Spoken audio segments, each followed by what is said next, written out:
Los hechos de hoy ameritan cabeza fría, pero mucha precisión, mucho detalle. Desde la mañana, la demanda competencial y medida cautelar presentada ante el Tribunal Constitucional por el procurador Luis Alberto Huerta. El presidente Vizcarra se ha pronunciado, dice que ha sido traicionado por Karen Roca, pide disculpas por asuntos personales que se han ventilado en varios de estos audios. Pronunciamiento del señor Manuel Merino de Lama, pidiéndole, entre otras cosas, al ministro de Energía y Minas, Luis Miguel Inchaustegui, que desmienta que él haya sido convocado, avisado por el entorno de Acción Popular para que él permaneciese en el gabinete de transición de un gobierno del señor Merino. Viernes, ¿ah? Viernes. En unos minutos usted va a escuchar un audio para RPP Noticias del ministro Inchaustegui. Pero esta cronología, para contarlo en orden, escala cuando el sábado muy temprano el portal IDL Reporteros, dirigido por Gustavo Gorriti, publica una trama impresionante. Comunicaciones del propio señor Merino con dos comandantes generales de la Fuerza Armada, incluido el jefe del Comando Conjunto de la Fuerza Armada. Vamos a reconstruir esa historia con la crónica de Gustavo Gorriti y con el relato del propio director de IDL Reporteros, que ya está con nosotros. Gustavo, bienvenido al programa. Muy buenas noches. Buenas noches, Jaime. ¿Cómo estás? Pues aquí, sorprendido con lo que vamos descubriendo. Ciertamente la sorpresa arrancó el sábado con vuestra publicación, llamadas insistentes, continuas e inquietas del presidente del Congreso, Manuel Merino, al jefe del Comando Conjunto de las Fuerzas Armadas, el general Astudillo, y al comandante general de la Marina, el almirante Fernando Cerdán. Esto ha sido confirmado por el propio señor Merino. ¿Dónde está para ti la gravedad de esta hasta hoy fallida conspiración, de acuerdo a los hechos? Bueno, más que la calificación, lo que importa es tener claros los hechos. Eso. Cuando se había poco antes incluso de que se hubiera acordado el aprobar la moción para la vacancia presidencial, ya estaban intentando empezar a proceder como un gobierno en formación. Es decir, básicamente como suele proceder un gobierno cuando en el devenir regular de las cosas es electo, todavía no toma el poder, pero ya está por hacerlo. Entonces, cuando se hacen los contactos, cuando se estudia la transición, y lo que estaba sucediendo fue precisamente eso. Pero lo grave del asunto es, y aquí sí creo que entra perfectamente la calificación, es haber buscado ir donde las Fuerzas Armadas, dejando de lado todo el nivel de la representación política de la Fuerza Armada, del ministro de Defensa, para empezar, e ir directamente a los mandos castrenses que por definición no son deliberantes. Correcto. Para básicamente anunciarles lo que estaba por suceder y buscar implícitamente tener de alguna forma su colaboración. Esa y no otra fue la razón de intentar contactarlos. Al general Astudillo, jefe del Comando Conjunto, lo intentaron contactar por teléfono a través de, según las fuentes, el edecán de Merino, según otras fuentes, una escolta de Merino, que dijo que iba a hacer inmediatamente el puente, el enganche con Merino para que pudieran hablar. El general Astudillo, que estaba en ese momento en Madre de Dios, junto con el ministro de Defensa, dijo que estaba lejos, de que tenía problemas de contacto, colgó, informó, y mientras tanto el teléfono volvió a repiquetear una y otra vez sin que él contestara. Eventualmente recibió de otra fuente un mensaje en texto preguntándole que por qué no contestaba a su jefe. es decir, al jefe de quien estaba mandando el Claro. mensaje de texto. Y por supuesto, Astudillo no lo hizo. En forma, creo que un poco antes o un poco después, había llamado a través de su edecán al comandante general de la Marina, el almirante Cerdán, y con él habló, parece que se conocían de antes, y cuando él expuso lo que expuso, y con un cierto grado de detalle, entonces el almirante Cerdán optó por hacerlo debido, que fue sencillamente decir: he escuchado, he comprendido, gracias, buenos días, Claro. colgó e inmediatamente después informó de eso al ministro de Defensa. Claro. Hasta ahí, digamos, eso fue básicamente lo que sucedió. Simultáneamente con ello, hubo, otras personas, como ha revelado ahora el ministro Inchaustegui, estaban siendo aproximados para hacerles saber de que había un nuevo gobierno en ciernes y que dentro de ese gabinete él tenía la posibilidad de formar parte. Me imagino, por ser hijo de quien fue un eminente miembro de Acción Popular y que estuvo en el gobierno de allá. Claro. Bueno, de Belaúnde, quiero decir. Entonces, eso fue. Era un grupo que obviamente estaba coordinado, estaba en un proceso de, para decirlo literalmente, de conjura, dentro de lo cual el llevar a cabo una vacancia express era parte central de todo eso, es decir, llevar a cabo un proceso que fuera lo suficientemente rápido como para que no hubiera tiempo de meditar, de reaccionar, imponer el hecho consumado y pasar al nuevo gobierno. Eso, digamos, consumar hechos, ¿no? Pero a ver, estamos reconstruyendo los hechos, que es fundamental para entender el contexto en que se producen estas desesperadas llamadas de Merino y lo que venía sucediendo. Para eso, volvemos al jueves 10 de septiembre a la tarde, incluso desde la mañana, ¿no? Pero a la tarde suena el teléfono del jefe del Comando Conjunto de las Fuerzas Armadas, el general Astudillo. El dato relevante que ustedes consignan en la nota es que Astudillo no llega a conversar con Merino, lo acabas de decir ahora. Quien sí llega a contestar es el comandante general de la Marina, el almirante Cerdán. Hasta allí los hechos que implican a dos comandantes generales de la Fuerza Armada.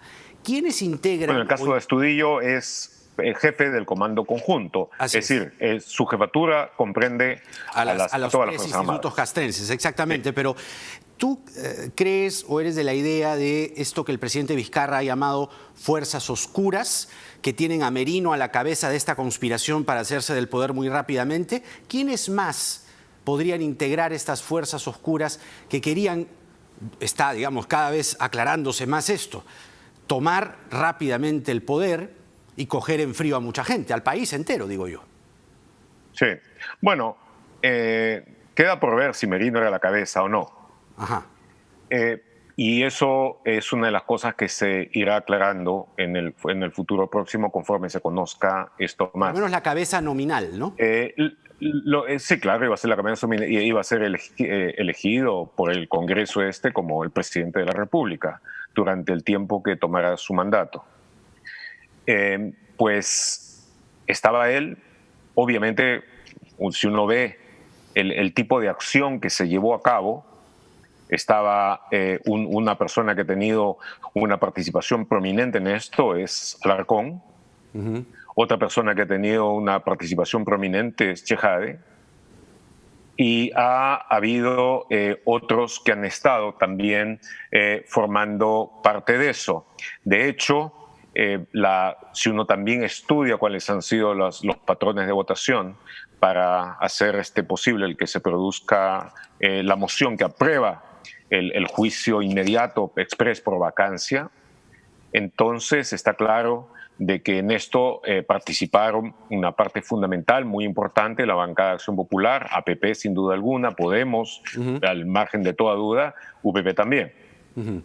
Ahí es donde ha estado, diría yo, el centro, lo principal.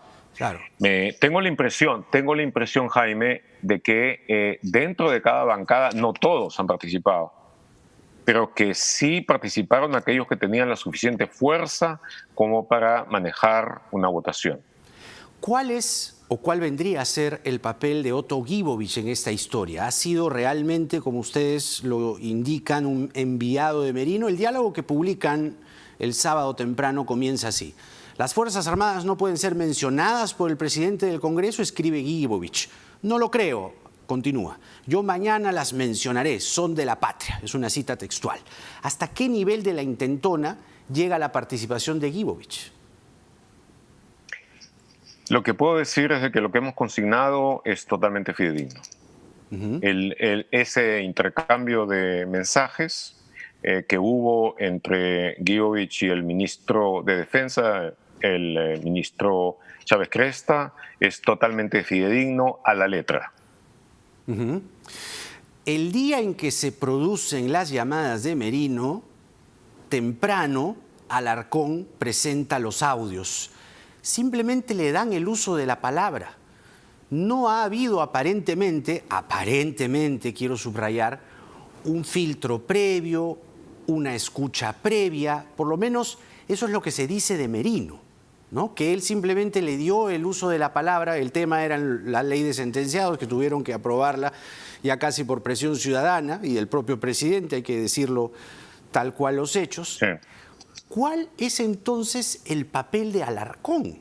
O sea, digamos, acá hay toda una... Es un papel fundamental dentro de la organización de todo esto. Eso. Y además es algo que evidentemente se hizo en coordinación con Merino, puesto que esto se saltó varios pasos. No fue algo que se debatió primero en la comisión que preside Alarcón, la de fiscalización.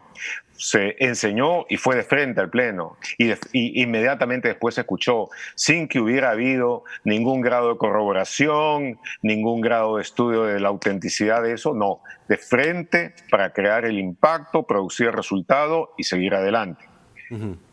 Y lo que después se ha sabido y se ha podido entrever, además cuando ya uno es el final, escucha alguno de los últimos audios, está claro de que esto fue llevado con un determinado propósito para precisamente crear las condiciones en las cuales hubiera un escándalo, inmediatamente la gente empezara a burbujear, a hervir y todo, y dentro de ese proceso, con una serie de escandalizaciones histriónicas por la moral pública, inmediatamente se llevara esto hacia la votación por la vacancia.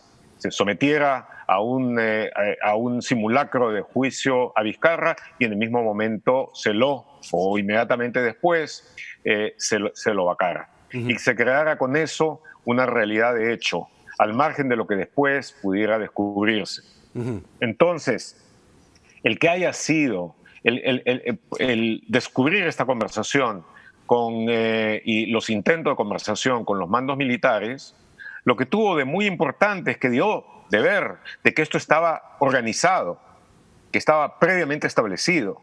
Esto no fue la reacción inmediata, en el caso de Merino, de una persona que escucha algo que no conocía y reacciona de inmediato. Pues no, ya estaba totalmente al tanto y estaba sencillamente procediendo con lo que se había acordado dentro de la maniobra.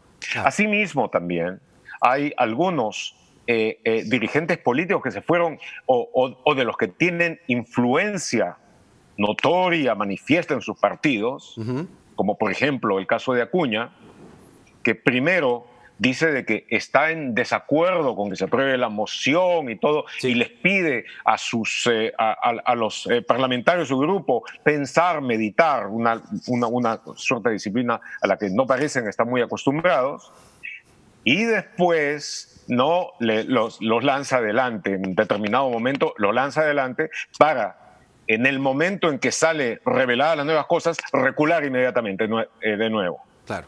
Claro. Así como lo van haciendo otros que seguramente estaban metidos ahí con algunas dudas y cuando sale esto, se revela, inmediatamente retroceden, se pegan contra la pared, pero viendo aún la oportunidad de si es que se puede o no persistir en ello.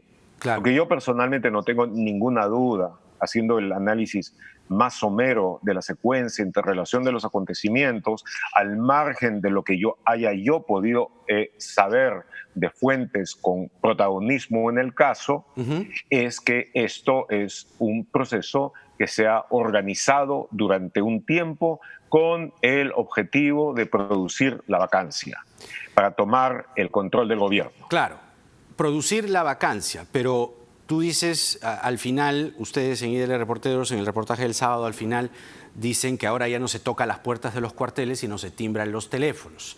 Y los componentes, los hechos, tal como se han producido, tal como los han relatado ustedes, y tal como ahora se conoce que llamaron a un ministro, no sabemos a quiénes más habrán llamado, pero podríamos, si es que eso ha ocurrido, lo vamos a saber en poco.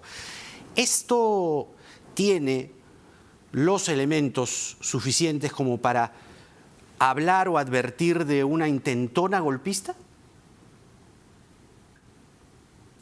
Mira, las definiciones, en este caso, la precisión en las definiciones son importantes. La palabra golpismo se usa así casi como un sinónimo de lo que es la transmisión por la fuerza del poder o la toma por la fuerza del poder. Y no es así. El golpe de Estado, el coup d'état, tiene ciertas características propias que lo definen. La sedición tiene también ciertas características propias. Yo creo de que esto ha sido una conjura. Esto ha sido una conjura que ha buscado forzar un mecanismo que da la ley con cuestiones, con razones inauténticas, creadas, con engaño, con movilización y sin razón, porque estos mecanismos constitucionales son aquellos que se ponen como la razón ante una situación, para cambio ante una situación de extrema, de superlativa gravedad que no tiene solución. Pero en este caso sencillamente ha sido el crear y además el actuar con todo el histrionismo, no precisamente de mucha calidad, pero histrionismo al fin, para al fin lograr el cambio irregular, el cambio totalmente irregular de gobierno.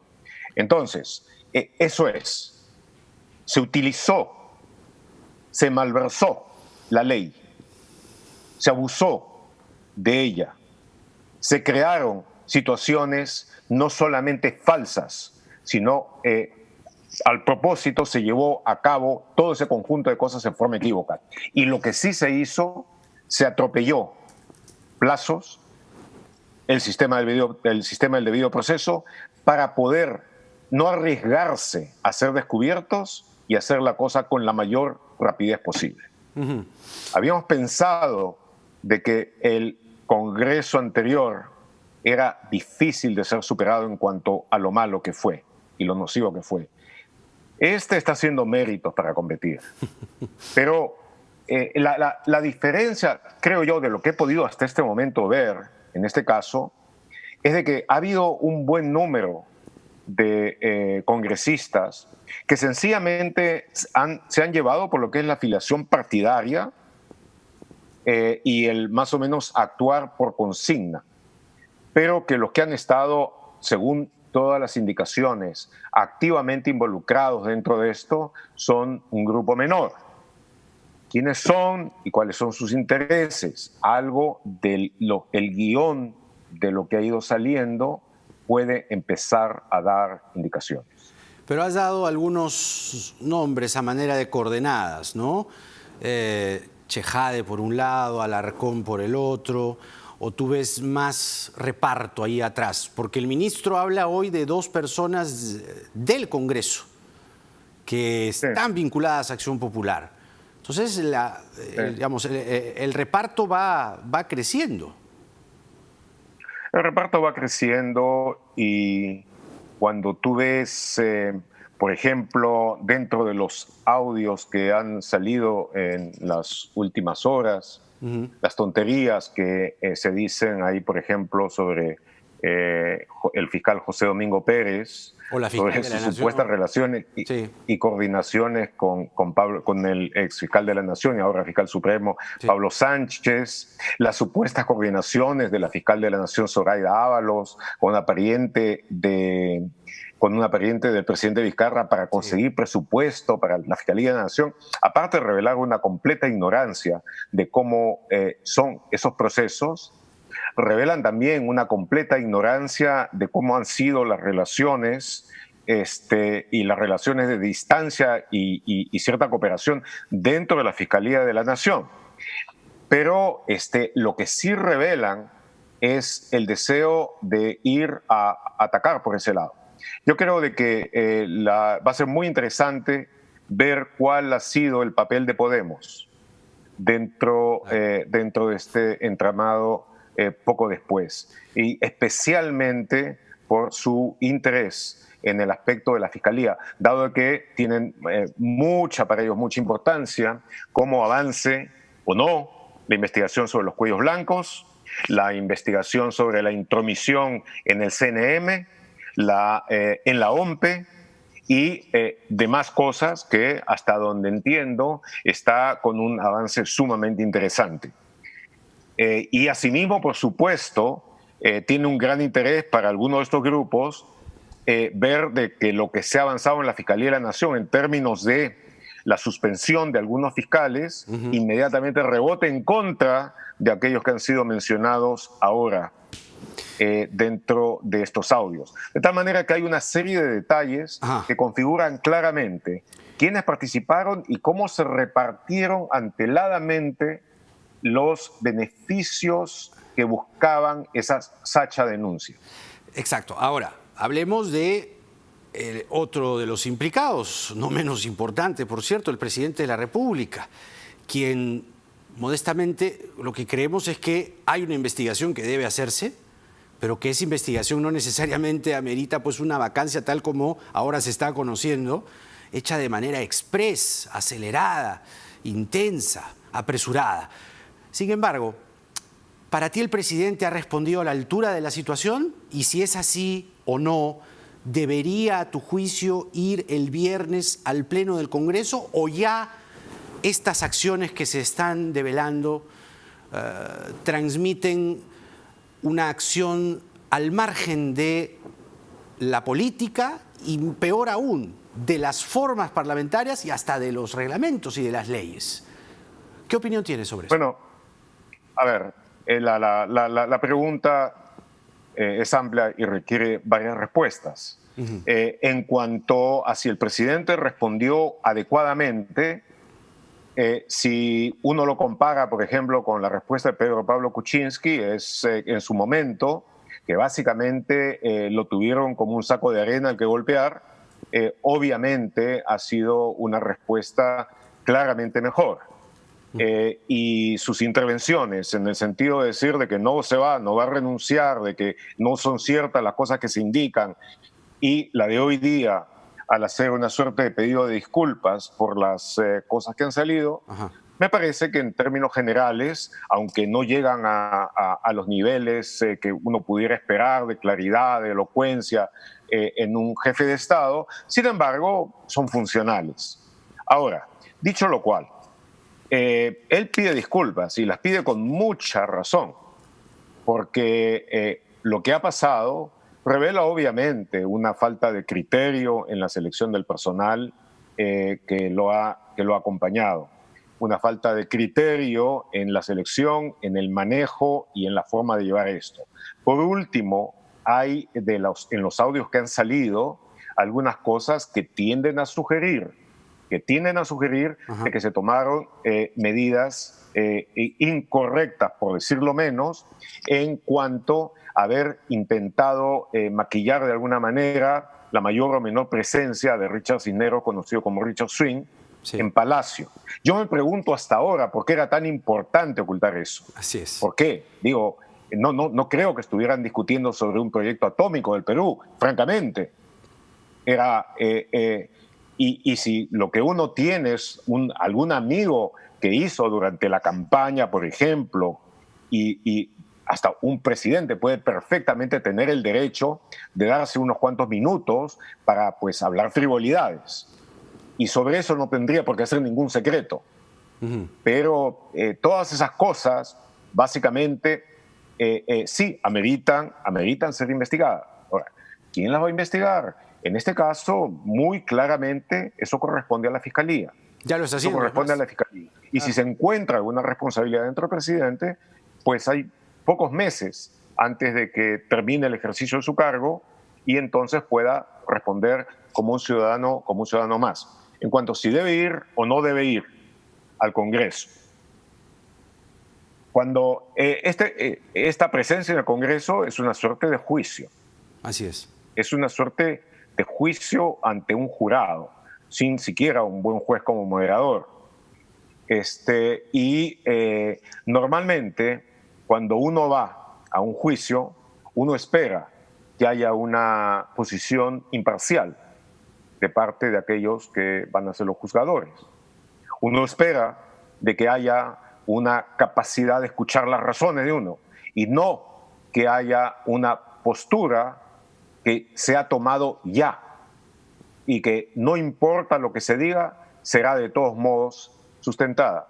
Y yo creo de que, de acuerdo con lo que hemos visto, de acuerdo con lo que ha salido, este Congreso no representa en absoluto la posibilidad de un juicio justo. Y yo creo que ha hecho muy bien el gobierno en plantear el recurso que ha planteado ante el Tribunal Constitucional, porque creo que es evidente que se ha hecho abuso de las herramientas que la ley ha dado para situaciones absolutamente extremas y que en este caso estaban lejos, muy lejos de haberse producido.